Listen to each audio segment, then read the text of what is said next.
ધોરણ 10 CBSE English first flight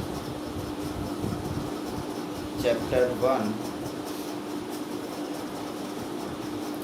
a letter to God એની અંદર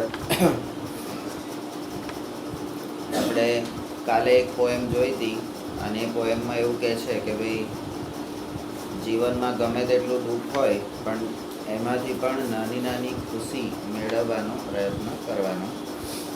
આજે બે વિરોધી વસ્તુ ફાયર એન્ડ આઈસ,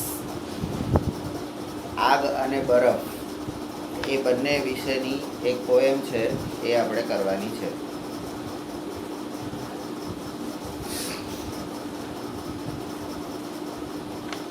તો એના પહેલા સ્ટાન્ઝામાં એવું કહે છે, some say the world will end in fire. કેટલાક લોકો એવું કહે છે કે આ દુનિયા એ આગમાં નાશ પામવાની છે. સમ સે ઇન આઈસ, કેટલાક લોકો એમ કહે છે કે બરફમાં નાશ પામશે, એટલે અગ્નિ વર્ષા થશે અથવા તો બરફ વર્ષા થશે અને દુનિયાનો નાશ થશે. Some what I have tasted of desire, પણ કેટલેક અંશે મને એવી ઈચ્છા છે, I hold with those who favour fire, પણ જે લોકો આ અગ્નિવર્ષાની એ કરે છે, શું કહેવાય, ફેવર કરે છે, એવા લોકોની સાથે હું છું અને મને એવી ઈચ્છા છે કે અગ્નિવર્ષામાં દુનિયાનો નાશ થાય એમ કે. But if it had to perish twice,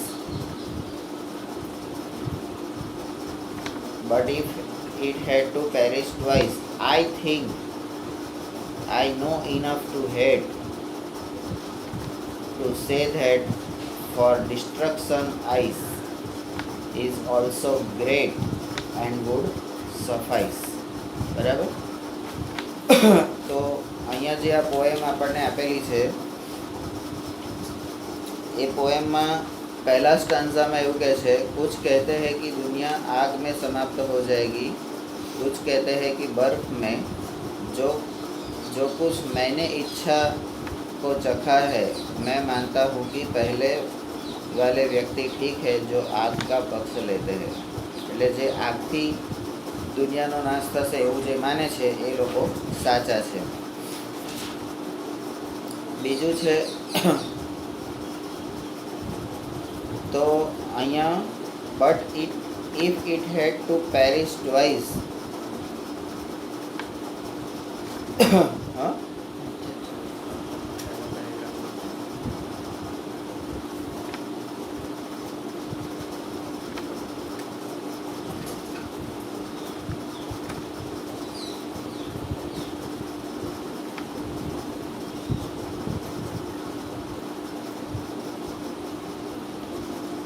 परंतु यदि इसने 2 बार नष्ट होना है तो मैं सोचता हूँ, मैं यह कहने के लिए काफ़ी घृणा जानता हूँ कि विनाश के लिए बर्फ भी महान है और इसके लिए काफ़ी है.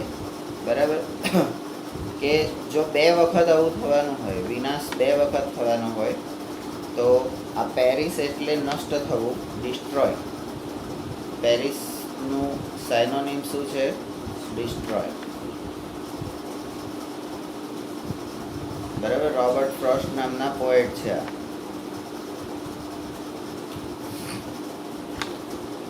તો અહીંયા પેરિસનો મીન્સ આપેલો છે ડાય, એટલે ડાય, ડિસ્ટ્રોય, આ બધા પેરિસના શું છે?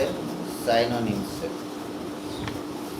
અને સફાઈસ, બી સફિશિયન્ટ એટલે પૂરતું છે. બરાબર?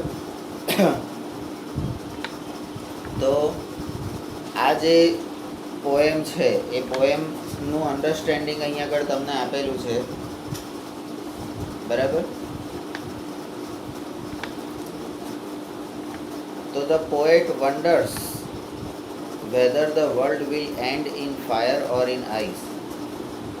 કવિને આશ્ચર્ય થાય છે કે આ દુનિયાનો નાશ અગ્નિથી થશે કે બરફથી થશે.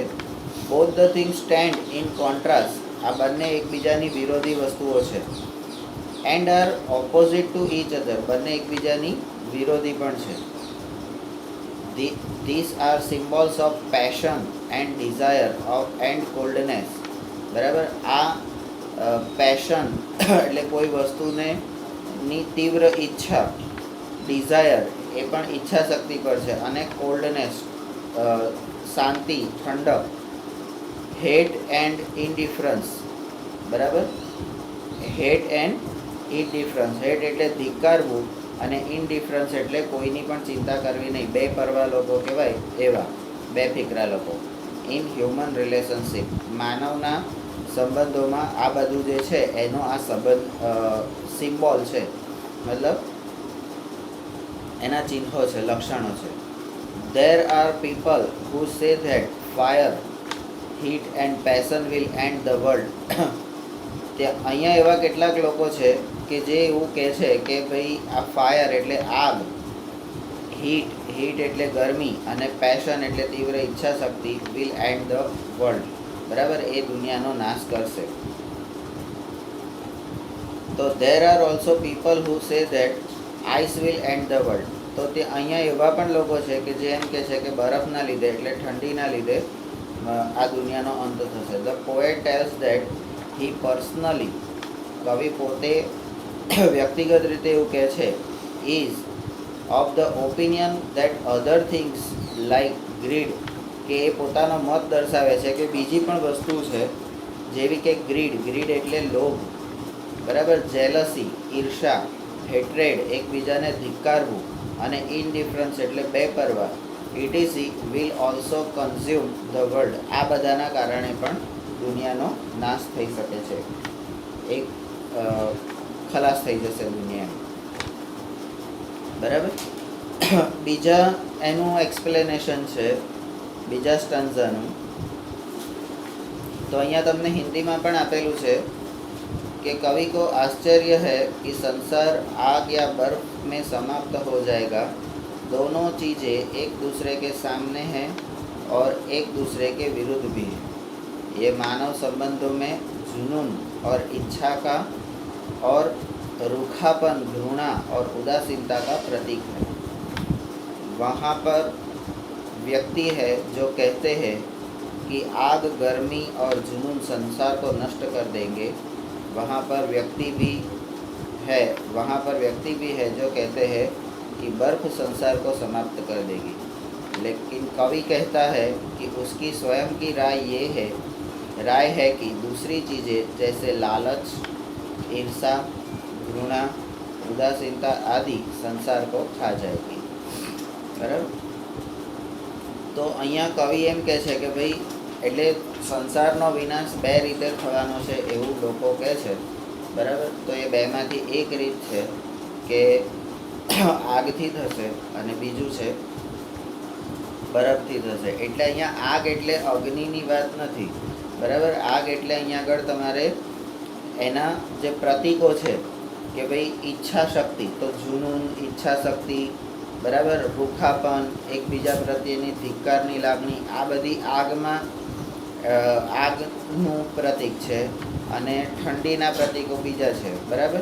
તો બીજા આગના પ્રતીકો કયા છે? તો લાલચ, ઈર્ષા, ઘૃણા, ઉદાસીનતા, આ બધા એ ગરમીના પ્રતીકો છે, એટલે હીટ, ફાયરના પ્રતીકો છે, બરાબર. બીજા સ્ટાન્ઝાની એ છે explanation. The poet admit that fire and ice shall bring an end of the world. કવિ એવું કહે છે કે આ ફાયર અને એટલે અગ્નિ અને બરફ બંનેમાં એવી તાકાત છે કે જે દુનિયાનો અંત કરી શકે છે. But hatred is not less an evil that will bring an end of the world. પણ આ બંનેમાં આ હેટ્રેડ એટલે એકબીજા પ્રત્યેનો ધિક્કારવું, એટલે ધિક્કાર કરવો, બરાબર, એની અંદર એ એવો રાક્ષસ છે કે એની અંદર એવી તાકાત છે કે એ એક જ વસ્તુ દુનિયાનો નાશ કરી શકે છે. The power of hatred is symbolise in ice. બરાબર, આ ધિક્કારની લાગણી છે એ બરફની અંદર, બરફનું પ્રતીક છે, કારણ કે ધીમે ધીમે એકદમ ઠંડા કલેજે સામેવાળાને એ કરી નાખે. It is as powerful as a desire fire. બરાબર, એ એટલું પાવરફુલ છે કે કોઈની તીવ્ર ઈચ્છા શક્તિ, જેને આપણે અગ્નિ કહીએ છીએ, તો એના જેટલું પાવરફુલ છે. Desire consumes quickly, so the hatred. આપણી જે ઈચ્છા શક્તિ છે એ ઝડપથી આપણી જે તાકાત છે એ તાકાતને વાપરી કાઢે છે. જેવી રીતે એકબીજાને ધિક્કારવું એ પણ આપણી તાકાતને વાપરી કાઢે છે. Hatred is long lasting. Hatred is long lasting. હું તને ધિક્કારું છું એ લાંબા સમય સુધીનું છે. And get entrenched in to the people's heart.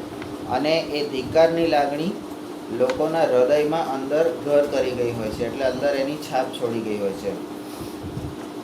It is unlike the fire that comes to an end physically speaking. બરાબર, અને એ અગ્નિ જે છે, અગ્નિ જેવું છે કે જે એન્ડ ફિઝિકલી સ્પીકિંગ. બરાબર, બોલવામાં આવે.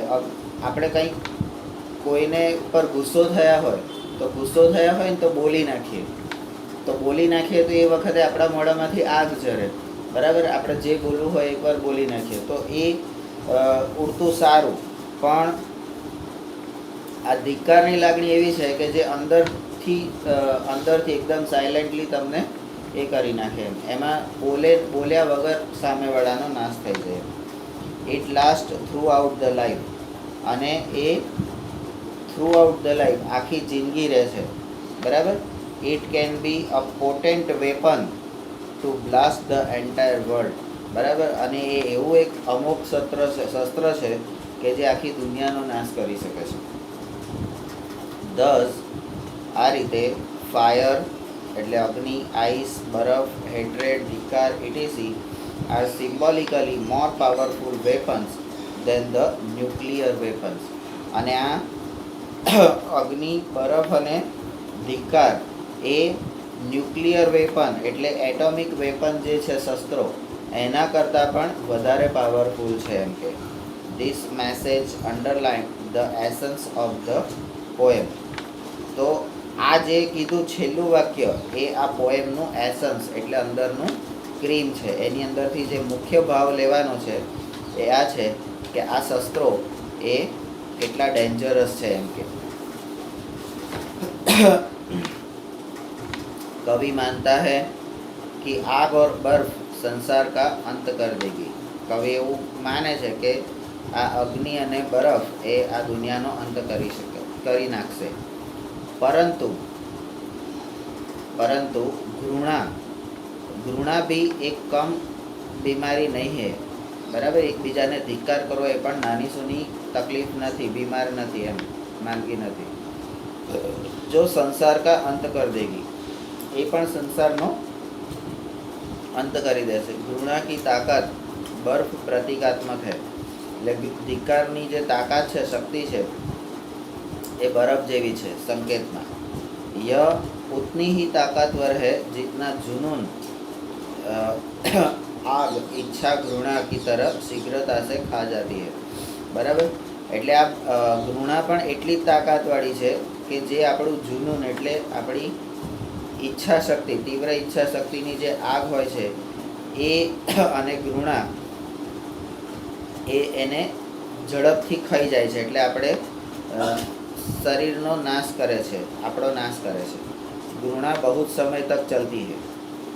આ ધિક્કારની લાગણી અંદર ને અંદર હોય એટલે એ બહુ લાંબો સમય સુધી ચાલે. એટલે આપણે કહીએ ને કે ભાઈ પેલી સળગતી અગ્નિ હોય, પ્રજ્વલિત અગ્નિ, તો એ પ્રજ્વલિત અગ્નિ તમને દેખાય, પણ એ પ્રજ્વલિત અગ્નિ ઠરી ગયા પછી, બંધ થઈ ગયા પછી જે નીચે રખ્યા જામી ગઈ હોય અને રખ્યાની નીચે જે સળગતા કોલસા હોય, રાખની નીચે જે કોલસા હોય, એ સાયલેન્ટલી તમને ઉપરથી એવું લાગે કે ભાઈ આ ઠંડુ છે, ઉપરથી એવું લાગે કે આ ઓલવાઈ ગયું છે, ઠંડુ છે, પણ જો હાથમાં પકડો તો અંદરથી એટલી જ તાકાતવાળી હોય કે જ્યાં સળગતી આગમાં હાથ નાખવો હજી ચાલે, પણ આવા અંગારા પકડવા બહુ અઘરા છે. તો અહીંયા એ અંગારા જેવી એ વસ્તુ છે એમ કે. એટલે લાંબો સમય ચાલે છે. અને और मनुष्य के दिलों में समावेश हो जाती है, એટલે મનુષ્યના હૃદયમાં રહે છે. यह आग की तरह से नहीं है जो इसके शरीर रूपी रूप की तरह ही है. બરાબર, એટલે આ આગની જેમ નહીં પણ એના શરીર રૂપી રૂપની જેમ છે એમ કે यह जीवन भर रहती है. અને આ ઘૃણા છે એ આખી જિંદગી તમારી જોડે રહે છે. यह पूर्ण संसार को उड़ाने के लिए एक ताकतवर हथियार बन सकता है. આખા સંસાર આખી દુનિયાને ઉડાવી દેવા માટે, એનો વિનાશ કરવા માટે એક हथियार बनी सके છે એમ કે. इस प्रकार आग, बर्फ और घृणा आदि प्रतीकात्मक रूप में न्यूक्लियर हथियारों की बजाय काफ़ी ताकतवर है. એટલે આગ, બરફ અને આ ઘૃણા એ ન્યુક્લિયર હથિયારો, એટોમિક જે હથિયારો, વેપન્સ છે એના કરતાં પણ વધારે તાકાતવર છે. यह संदेश कविता के सार में निहित है. બરાબર, આ કવિતાના સાર એટલે કે મુખ્ય એસન્સ કહેવાય કે ભાઈ આ કવિતામાં તમારે શું સમજવાનું છે, તો એની અંદર આ વસ્તુ છે. બરાબર, તો ત્યાર પછી અહીંયા ગ્લોસરી છે. તો ગ્લોસરીમાં છે, એક છે પેરિશ એટલે ડાય, ડિસ્ટ્રોય નાશ પામવું, અને સફાઈસ બી સફિશિયન્ટ પૂરતા પ્રમાણમાં હોવું. ત્યાર પછી થિંકિંગ અબાઉટ પોએમ. બરાબર, પોએમ વિશે તમે થિંક કરો. બરાબર. Number 1, there are many ideas about how the world will end. બરાબર, દુનિયાનો નાશ કરવા માટે ઘણા બધા વિચારો છે, ઘણી બધી પદ્ધતિઓ છે. Do you think the world will and some day? શું તમે એવું માનો છો કે આ દુનિયા એક દિવસ નાશ પામશે?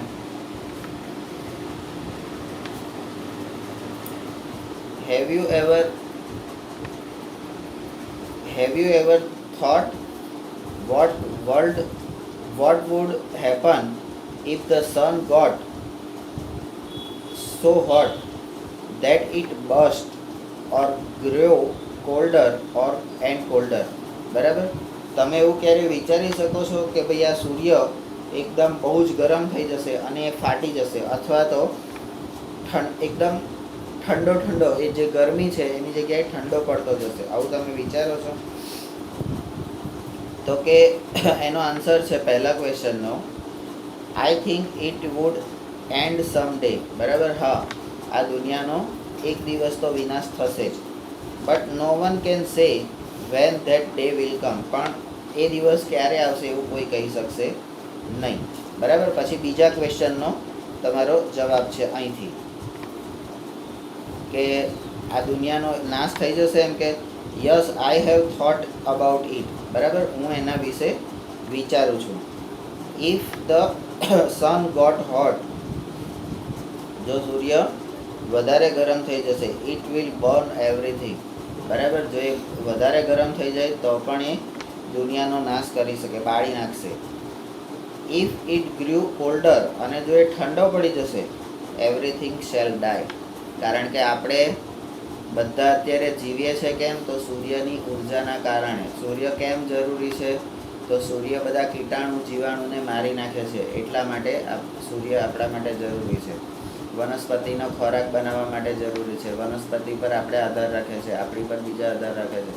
એટલે આખું જે નિવસન તંત્ર જે છે એ સજીવ સૃષ્ટિનું આખું ચક્ર એ એની પર આધાર રાખે છે. બરાબર, હવે આપણે ચોમાસાની અંદર જોઈએ છે, ચોમાસાની અંદર સૂર્ય થોડાક દિવસ રજા પાડે છે. રજા પાડે છે એટલે દેખાતો બંધ થઈ જાય છે વાદળના કારણે. તો એ દિવસોમાં શું થઈ જાય છે? તો ઠંડી વધારે હોય છે, અને એના કારણે શું થાય છે? તો રોગચાળો પણ ફાટી નીકળે છે. તો વધારે પડતી ગરમી એ પણ નુકસાન કરે, અને વધારે પડતી ઠંડી એ પણ નુકસાન કરે છે. બીજો ક્વેશ્ચન છે, ફોર ફ્રોસ્ટ. આ ફ્રોસ્ટ એટલે Robert Frost, poet. What do fire and ice stands for? આ અગ્નિ અને બરફ શેના માટેના પ્રતીકો છે? Here are some ideas. અહીંયા અગ્નિ અને બરફના કેટલાક પ્રતીકો અહીંયા આપેલા છે. તમારે અહીંયા આપેલા શબ્દોમાંથી ફાયરને લગતા કેટલા છે અને આઈસને લગતા કેટલા છે એ તમારે શોધવાના છે. બરાબર. તો ફાયરને લગતા જે છે એ અહીંયા છે. તો અહીંયા આપણે એફ લખી દેવાનો અને બરફને લગતું હોય તો ત્યાં આઈ લખી દેવાનું. તો ગ્રીડ એટલે લોભ, તો એ ફાયરને લગતું છે. કોન્ફ્લિક્ટ, એકબીજા વચ્ચે વાંધા વચકા, તો એ પણ ફાયરને લગતા છે. ઇનસેન્સિટિવિટી, તો એ લાગણી શૂન્ય ક્યારે થઈ જાય માણસ? તો ઠંડો થઈ જાય ત્યારે. બરાબર. પછી એ વધારે ઘાતક થઈ જાય. પછી એવરાઇઝ, બરાબર, બેપરવા માણસ થઈ જાય. પછી ફ્યુરી એટલે પણ ગુસ્સાનું પ્રતીક છે. બરાબર. ફ્યુરિયસ આપણે કહીએ છીએ.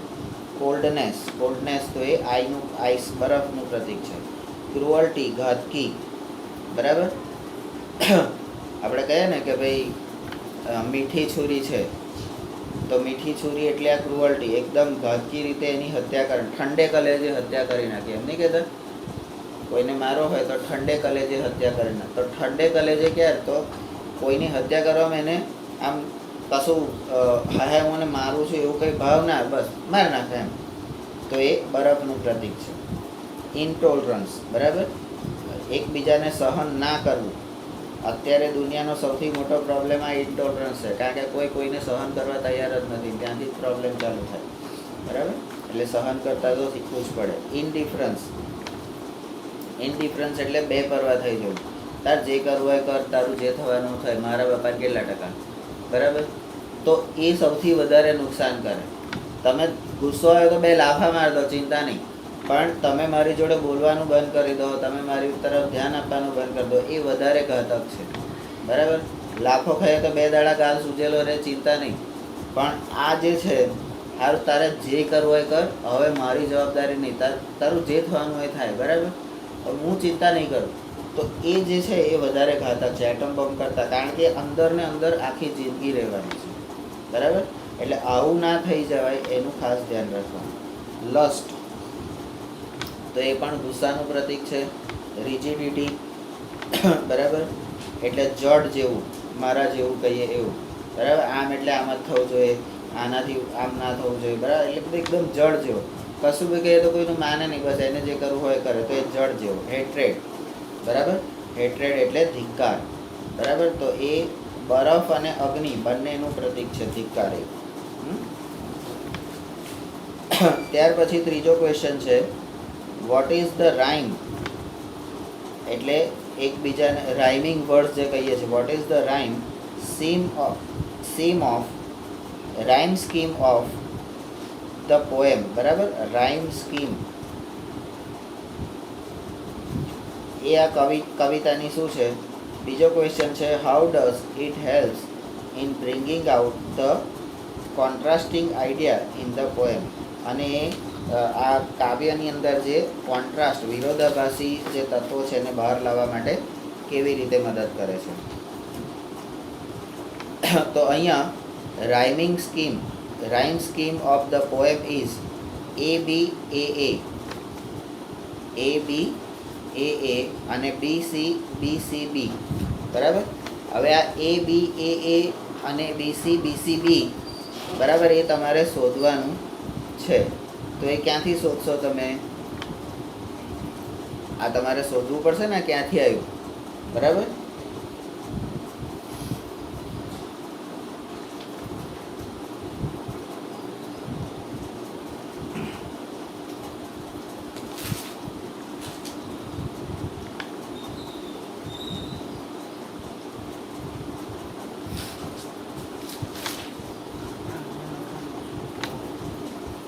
હા, આ રહ્યું. તો રાઇમિંગ સ્કીમ ABABCBCB, બરાબર, આ એની રાઇમિંગ સ્કીમ છે. બરાબર. તો ઇટ હેલ્પ્સ, એ શું મદદ કરશે? તો it helps in bringing out the contrasting ideas by separating them. બરાબર. આના કારણે આપણને વિરોધાભાસી જે વાક્યો છે, વિરોધાભાસી જે વિચારો છે એને અલગ કરવામાં મદદ કરશે. Different ideas symbolize fire and ice. બરાબર. અને આ ડિફરન્ટ જુદા જુદા જે વિચારો છે એ આગ અને બરફને એકબીજાને પ્રતીક તરીકે એટલે અલગ કરવામાં આપણને મદદ કરે છે અને એના પ્રતીકો છે. They are given different rhyme scheme in both the stanza. અને એ બંને આ બંને પંક્તિઓ છે, બંને પંક્તિઓની અંદર આ તમને બતાવેલું છે. બરાબર.